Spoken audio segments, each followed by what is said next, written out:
Tonight on a new home of NBC at 9 Eastern Time, and he is a friend of the program, and I mean that, not just a friend of mine and Sue's, but also the man who played the replay guy in a fantastic video for us last January, Joe Truglio. Good to see you, sir. Good to see you. I had such a fun time playing that role. What a fun short. I hadn't been to the Rose Bowl once we shot before. at the Rose Bowl, yeah. right? You shot at the Rose Bowl. It was legendary. I was on the field. You were on the field of the Rose Bowl. I was on the field, like the 20-yard line, guys. Who were you channeling as the replay guy, Joe? I mean, who were you trying to bring to life? Not to go too in depth. Yeah. In terms of my here. method. Yeah. I don't mean what I was. I mean to get into it here. Searching for. I think I was probably trying to bring in some George C. Scott or. Someone of maybe some Dolph Sweet. Dolph Sweet. Yeah, That is an old school sitcom name. Yeah, well, he's also the first coach in Bad News Bears breaking training. He's the ass out of you and me guy. He's that coach. Oh my gosh. That's Dolph Sweet. I've never put that all together. Yeah, that's why I'm here, guys. By the way, and that's my go-to reference for the Astrodome. Bad News Bears breaking training. Yeah, the Astrodome. Yeah, it's a fun one. I will go that any day of the week. Okay, so there's so much to talk with you about. Let's start. Let's start with the Jets. Your New York Jets. Are you happy with the hiring of Adam Gase here? Look, yes, because he's a guy that I'm hoping will lead our quarterback to the Hall of Fame. He's going to right there. He's going to take him by the hand, buy the ticket, and then they're going to go in the Hall of Fame and take a look. Yes, and then eventually Darnold will get there. I don't know. I don't know. Jury's out. You never know. I do know. But I don't want to cut to the Gase, but it's hard to tell right now. All the good puns are taken. I mean, you nailed them all. Well, it's an open Gase situation right now. It is open Gase. Look, it's time. They got to Gase the music and either put it out on the field. You know. I like it. The Jets. I like it. Well, the best Gase scenario. The best Gase scenario is that Darnold winds up in the Hall of Fame. Yes. And there's a few trophies in the Gase. You know what I mean? That's right. I don't know how much more I can keep this up. That's a lot. I'm running out of steam, Joe. Another best case scenario is that if we take some of the AFC North, maybe a running back and a wide receiver, and we just bring them over. The wide receiver's not going to happen. Yeah, I know it's the running back though. Maybe Le'Veon Bell looked great in green and white at the collegiate level. Sure did. I think that's exactly who they're missing. You know. Exactly who they're missing. Open it up for Sammy. I mean, we saw what Gase was able to do with the running backs that he has there with Ajayi before he jettisoned him. There's another turn of the phrase. Right. And Kenyon Drake against Belichick. That's the idea. I mean, if you can create in MetLife what he was able to create in Miami when Belichick went down there, then we're in good shape. Then you win. At least you win 1 out of every 3 against New England, which is better. I'll take it than none out of every 4.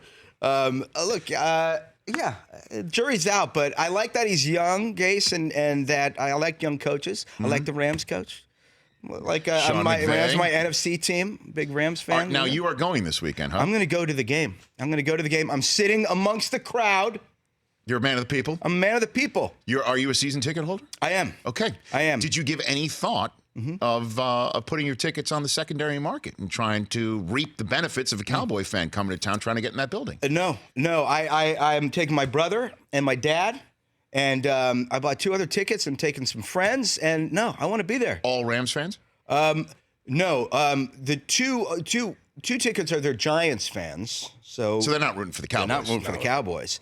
And my dad and my brother were Dolphin fans. We're all from Florida, or grew up in Florida, I should say. But they're now going over to the Rams. So you are not allowing Cowboys fans into the building through your largesse or secondary ticket market. I'm literally not letting any Cowboys fans into the Coliseum. It's not going to work. Well, they're unfortunately, steamroll me. 2 season ticket holders across our pond over here. Oh, no, yeah, have already sold some of their tickets on the secondary ticket market. Really? Actually, I did not sell any of mine. I'm bringing 4 people. Are they rooting for the Cowboys? No, they're rooting all for the Rams. Chris Brockman, of your allotment that you have. So now you have 2 season tickets of your own. I have 2 of my own. And as a season ticket holder, you were offered more tickets that you collected for the sole purpose of reaping some profit on the secondary ticket market. Well, I'm a capitalist, guys, and so I'm not going to comment on He this. says this in front of an LA Together towel that's draped over his desk. Well, I was Right at there. that game. We were all together. Yeah, And, that's true. You know, the Rams beat the Chiefs. So, That was a great game. Great That game. was That game. amazing. That game was amazing. Legendary game. You guys know the stats. So, Yeah. That was very exciting. so if anybody needs tickets, just at Chris Brockman on Twitter. gosh. Shameless plug. But no, your tickets are already accounted for, are they not? Well, I mean, I still have a couple out there. On Oh, wow. From the back pocket he's pulling. And as I told him, there's no doubt in my mind, Joe. Joe Truglio, Brooklyn Nine-Nine tonight, 9 Eastern time. There's no doubt in my mind. It's not some sort of diehard Rams fan out in Rancho Cucamonga saying, you know what, let's just get a hotel room for the night. Let's go down to the game, and I'll buy Chris Brockman's 2 tickets. Right. It's some Cowboy fan that is Buying him from absolutely Texas. coming in. Yep. You're letting the enemy in. The enemies are at the Gonna gate. be silver. Chris. We Could don't be know their silver. allegiances. I'll tell you, like a lot of, the Green Bay game, the Viking game, the Chiefs game, a lot of fans coming in. It was purple, it was green, it was red. No doubt. Oh, they were there. And the Cowboys, they're going to be there too. They're going to be there more than the other ones. Yeah. I'm telling you. Yeah. Even more than the Packer fans. The Packer fans. I mean, the Cowboy fans are all, and they had their training camp up in Oxnard. I mean, there already is a Cowboys fan base here. There is. There is. That I didn't know. Here it's coming, man. I'm already talking to a buddy of mine who's an Eagle fan. I said, listen, if the miracle happens in New Orleans, you've got a ticket, my friend. We'll go, and we'll go to the Coliseum. Yeah, I just don't. I won't put mine on the secondary market yet. See, this is a man who has principles. This is a man who has scruples. This is a man. I'm just going to leave it at that. Just going to leave it at that. Chris, You? I love capitalism. Good for you. Thank you. The NFC Championship comes to LA. Brockman is definitely selling those tickets. Although I have definitely thought about how the Eagles have that destined feel to them right now, right? Yeah, well, they got nothing to lose. Right, and that it's the proverbial house money, to use that phrase as well. But I don't know if you heard in your preps for tonight's premiere or going about being a dad or whatever, how Sean Payton fired up the Saints. I didn't hear. He took their Lombardi out of the case and got somehow $225,000 in American cash, which is the prize money per player for winning the Super Bowl. Put it on a cart of some sort. Got 3 members of security. I don't know if it's team security, bank security. I have no idea what. But brought it all into the locker room with the team gathered and say, who wants this? Everybody's like, I do. And he's like, then win 3 effing games. Wow. Good for Peyton.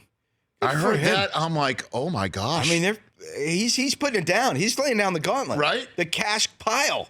That's amazing.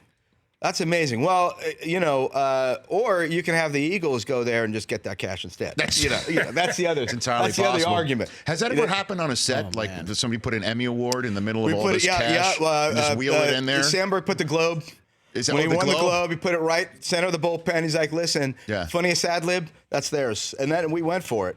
Yeah. We went for it. Cruz got it. Cruz got it. For me, it would be one of Bob Costas' sports Emmys. One of his 40.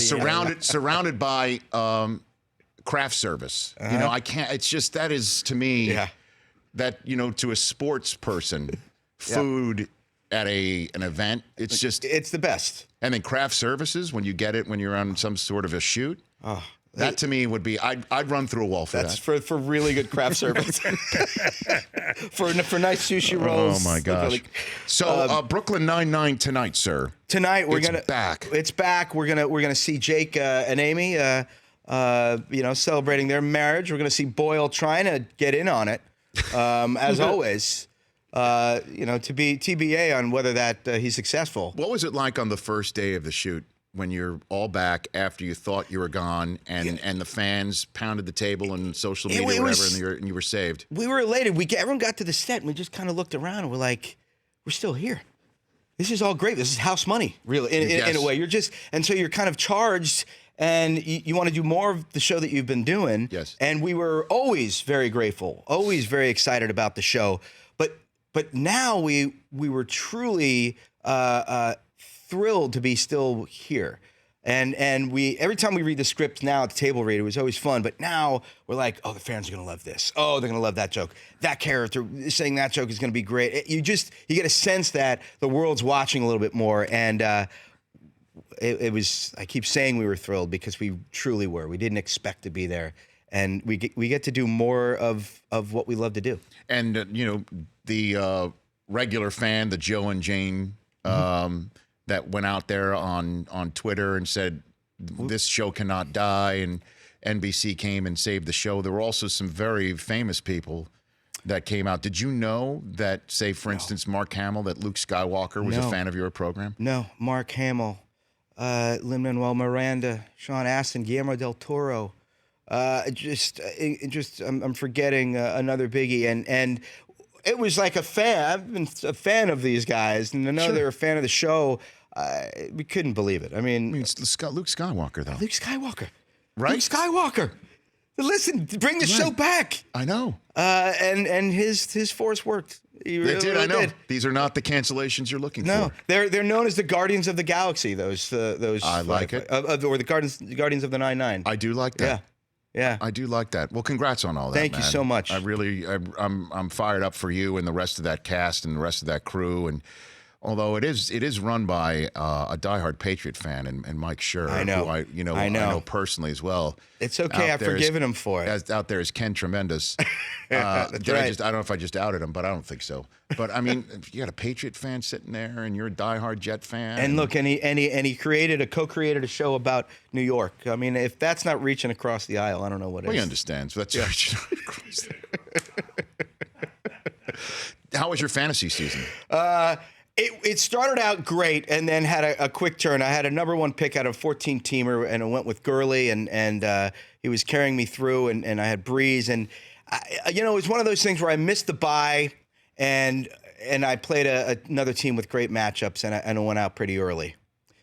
So I mean, in the playoffs, Gurley and Breeze definitely had the last 4 weeks didn't even come close to the first 12. Yeah, so it happens. In the other league, I was in a keeper league. I am with Mr. Rudd. I came in third. So what's your team name? My team name is I'm blanking. My team name is the holy smokes! Is it the Sick Bastards? It might be the Sick Bastards. Okay. And what's the avatar? What's the avatar of the Sick Bastards? It's a guy with the googly eyes. Okay. That just like it's just kind of like. Well, Rudd in the league that Brockman and I, he was the general manager on draft night because it was the night of the season preview show for NFL Game Day Morning on the NFL Network. I could not make it. He chose the groceries on draft night. I handled the roster week to week, day in day out. Okay. We won the league as Paul Rudd gave the blessing when he was here on the show. He gave the blessing to touch of the vermeil, which is what you have when you get choked up. When you start tearing up, you have a touch of the vermeil. You have a touch of the vermeil. I know. My mother's very emotional. No, she has a touch of the vermeil. Yeah, exactly. That's so. Unfortunately, so you ran out of steam, huh? That's all right. Yeah, that's okay. We'll get him next year. I got Mayfield and Chubb in my keeper league, so I'm putting it on the Browns. So you're gonna put it on the Browns. Could you imagine that? Who was the last person to say, you know what? I'm gonna keep 2 Cleveland Browns because I think that they've got it. That hasn't happened in a long time. For keepers. Mayfield. How about this one? I was going to ask this already. Let's go. I was going to ask this earlier, but we went off in other directions. Who would you keep next year? Who would you take in fantasy based on the new hirings right now? Mayfield with Freddie Kitchens again, or Bruce Arians and Jameis Winston? Who would you choose? I think if you have a Baker in the Kitchens, you're not gonna go wrong. With Jameis Winston and Bruce O.J. Howard and Mike Evans. And Jameis, who can throw for 300 yards a lot more often than Mayfield, doesn't have the running, and now Arians is just an absolute madman who's just going to go vertical. Like, it's 3rd and 20. Guess what we're going to do? Man. That's a good question. Who would you choose over that? I'm biased. I mean, I still like Baker. How about Baker or Aaron Rodgers with Matt LaFleur? Think about what Rodgers was this year. I know he's got banged up and he got hurt. Who would you take fantasy-wise right there? For that, you got to sit here and wonder about it. Chris? I still take Aaron Rodgers. I think I'd have to go Rodgers. You have to wonder if Mayfield's going to run it back like that. And then Sam Darnold with Adam Gase. Sam Adam? Darnold needs some better weapons. Or, all due respect to Robbie Anderson. Or it's Fugazi. Can we put that headline up? I know it's radio, but I got to see it. That's nice. Okay. We got that on my Twitter feed sent by a fan saying, just in case it doesn't work out, instead of worst Gase scenario, Fugazi. There's what the headline would look like. Gase's face on Tony Soprano. Jets players mutiny. Fugazi. Oh, that's beautiful. We're gonna post that on our absolutely. On our Twitter feed. That is a great Steve Lee special right there, as we call it here in the Rich Eisen Show. I love it. Hey, tonight at 9 Eastern Time, Brooklyn Nine-Nine is back. Thanks so much for coming here, Joe. Thank you so much for having me. You were the man, brother. Yeah. Thanks again. Thank you. And thank you again for doing that video for anytime for Funny or Die. Let's bring him back. I would love it. Bring him back. Well, the replay guy's, got more on his plate than ever. Yeah, more than ever. And we'll just have to see how he handles the pressure, if he cracks under it or not. The Rich Eisen Show, weekdays at noon Eastern on Audience.